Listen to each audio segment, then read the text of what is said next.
Assalamualaikum warahmatullahi wabarakatuh. Salam sejahtera bagi kita semua. Tapi pun, aduh, kayaknya mukanya masih cerah-cerah semua ini ya, masih pagi ya. Wajar lah, masih baru selesai mandi kan, baru berangkat, masih jam segini. Nanti kita lihat, udah jam 10, sudah jam 11 itu, apakah masih cerah-cerah mukanya atau sudah buluk ya kan? Udah nahan lapar, udah entah nahan apa ini kan ya. Tapi semoga aja sampai nanti siang masih cerah-cerah ya. Kalian juga pasti semangat untuk belajar, makanya tetap cerah gitu ya. Baik, untuk memulai pelajaran pada pagi hari ini, marilah kita berdoa ya. Kita awali dengan doa supaya kita diberikan kelancaran dan kemudahan untuk mencari ilmu, menerima ilmu.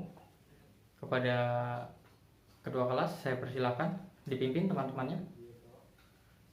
Ya, silakan.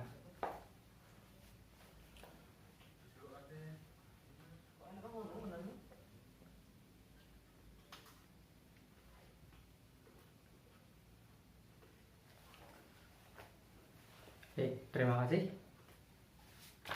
Baik, sebelumnya kita absen dulu ya. Meskipun saya yakin kalian berangkat semua, tapi kita tetap absen prosedural gitu ya. Baik. Riko 2, Riko 3, ya. Riko 4, Riko 10, Riko 26. Nah, ya, terima kasih. Saya yakin kalian itu sebenarnya berangkat semua, cuma memang prosedural aja. Baik, sebelum kita mulai materi hari ini, kita sedikit mengulas materi di pertemuan yang sebelumnya. Ada yang masih ingat sebelumnya kita belajar tentang apa? Masih? Ya, saya tunjuk aja ya, jangan rebutan. Ya, silahkan Riko 13.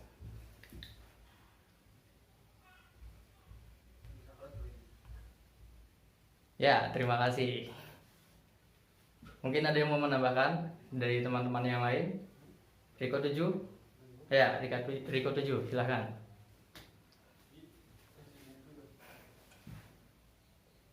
Baik, terima kasih jawabannya. Ya, saya anggap semuanya masih ingat ya, masih memahami pelajaran kita di pertemuan yang sebelumnya, karena dari tadi saya lihat juga semuanya tunjuk tangan, jadi saya anggap semuanya paham. Minggu lalu, benar kata Riko 13 dan Riko 7, kita sudah mempelajari tentang teks anekdot, dari nilai-nilainya serta struktur dan cara pembuatan teks anekdot. Kemudian kemarin juga kalian sudah saya beri tugas dan cukup bagus naskah anekdot yang kalian buat. Saya cukup kagum dengan karya kalian. Mungkin nanti bisa kita taruh beberapa di mading ya, gitu ya, biar teman-teman yang lain juga bisa lihat betapa lucunya buatan kalian dan betapa menyindirnya teks anekdot buatan kalian ya. nanti kita tempel di mading. Jadi mungkin nanti Riko 2 atau sama Riko 4 nanti bantu saya nempel di mading ya, atau kita buat dulu, kita rapihkan dulu, kita ketik, kemudian nanti di print baru kita tempel di mading gitu ya. Baik, hari ini kita akan mempelajari satu materi masih tentang teks. Yang akan kita pelajari hari ini adalah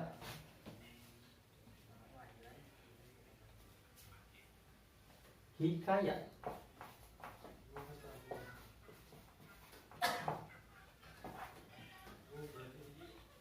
Ada yang sudah tahu hikayat? Sudah tahu? Oh, saya lupa mengingatkan, gawainya sudah diletakkan di atas meja semua ya. Ya, bagus.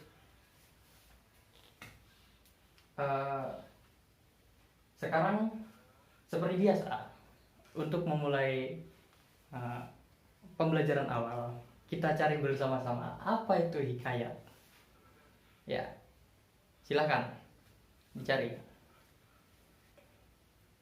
Hikayat. Apa sih yang disebut dengan hikayat itu, Pak? Pak, kenapa dinamakan hikayat? Kenapa enggak odong-odong atau apa gitu ya? Baik, sudah? Sudah. Silakan. Ada yang mau menjelaskan apa itu hikayat? Baca aja nggak apa-apa dari internet. Ya, Riko 8, silakan.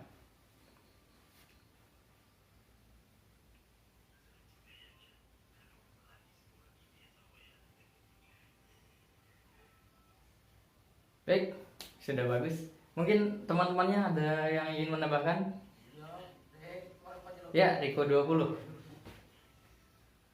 Ya, silakan.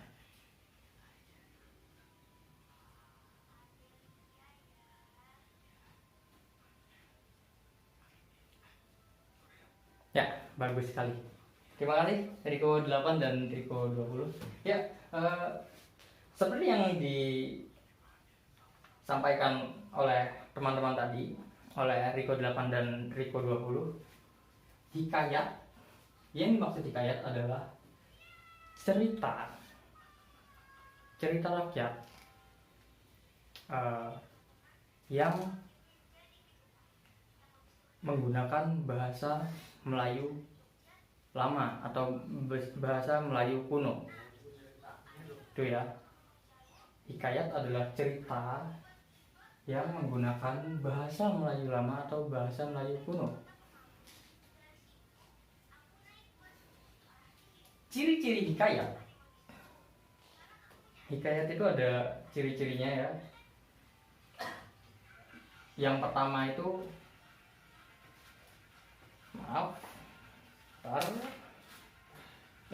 yang pertama seperti pengertiannya tadi, hikayat menggunakan bahasa Melayu. Hikayat menggunakan bahasa Melayu.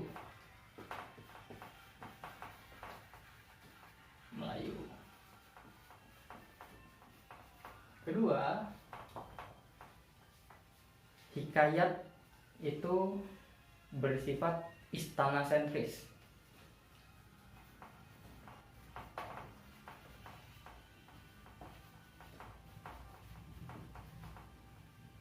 Tiga, hikayat itu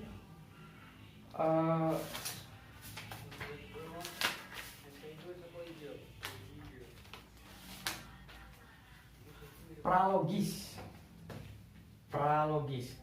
atau tidak logis gitu ya. Pralogis, tidak masuk akal, mustahil. 4, hikayat itu statis, tetap sifatnya ya.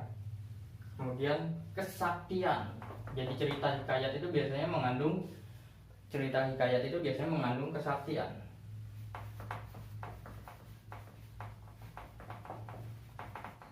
Anonim.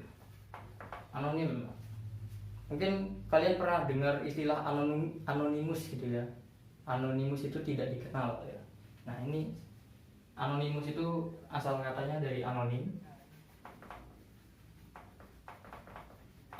atau tidak dikenal. Tidak dikenal apanya, Pak? Tidak dikenal siapa penciptanya.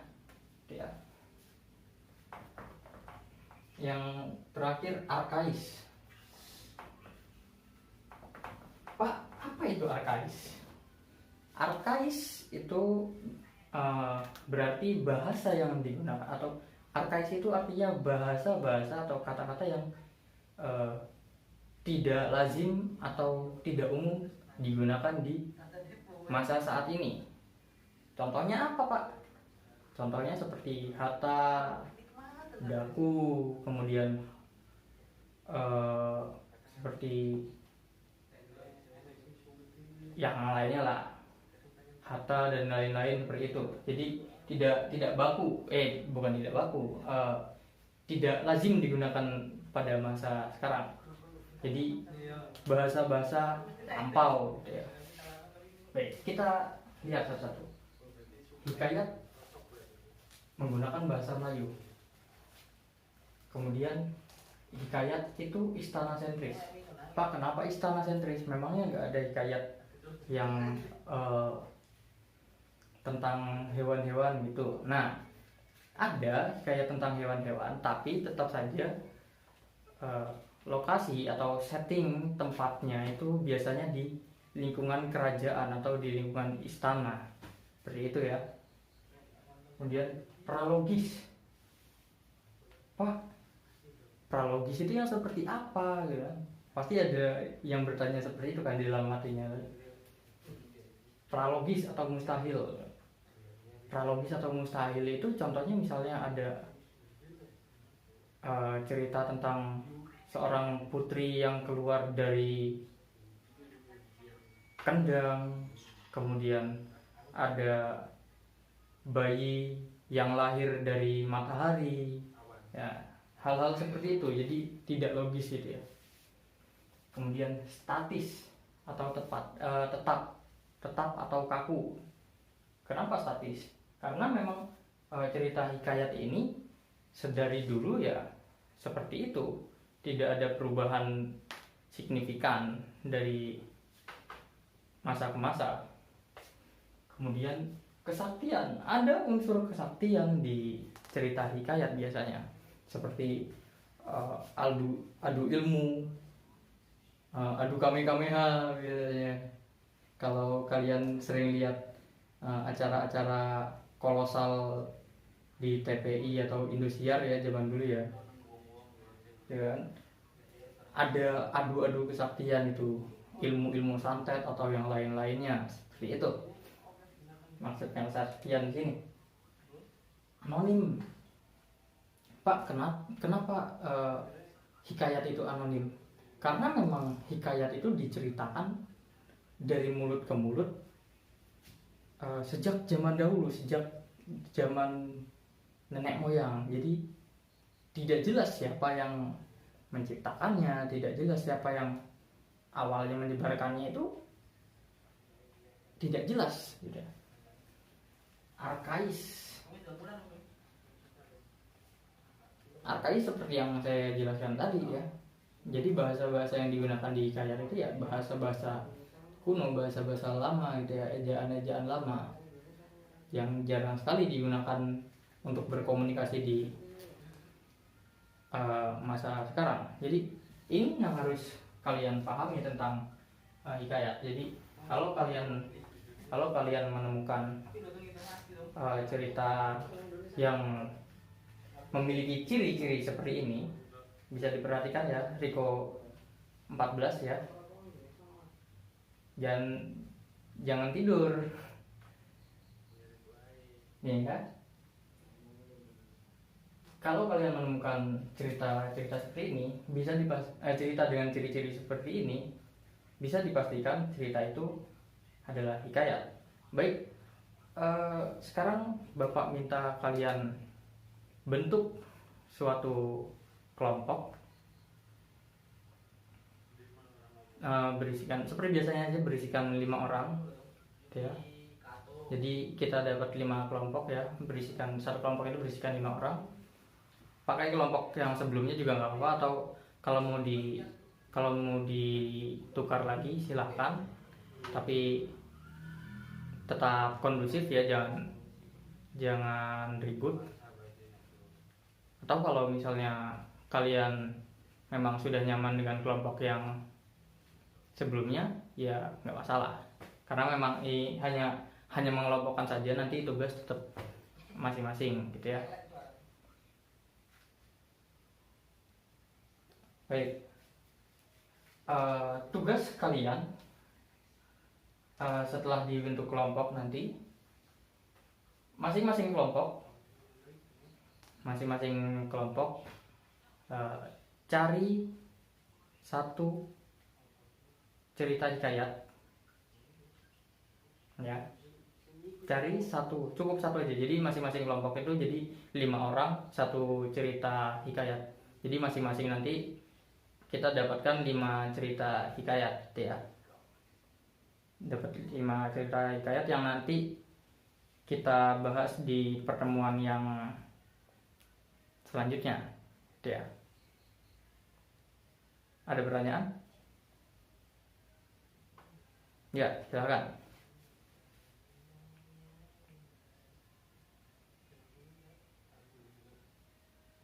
Ya nggak apa-apa. Kalau misalnya kalian mau cari lebih dari satu hikayat, nggak apa-apa, itu nggak masalah. Tapi yang nanti digunakan per kelompok itu masing-masing satu aja. Kalau misalnya masing-masing dari anggotanya mau cari satu lagi atau berapa lagi ya silakan, tapi nanti yang digunakan masing-masing kelompok itu satu aja gitu ya. Mungkin itu saja yang bisa Bapak sampaikan.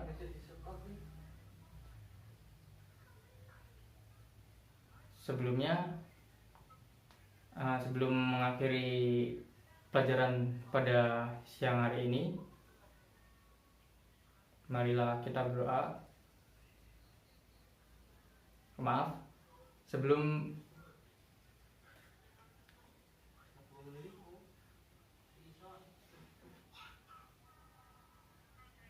baik, untuk mengakhiri pelajaran pada pagi hari ini, marilah kita akhiri dengan mengucap lafaz alhamdulillah, alhamdulillahirobbilalamin. Baik, terima kasih semuanya atas perhatian kalian. Bapak akhiri, wassalamualaikum warahmatullahi wabarakatuh. Terima kasih.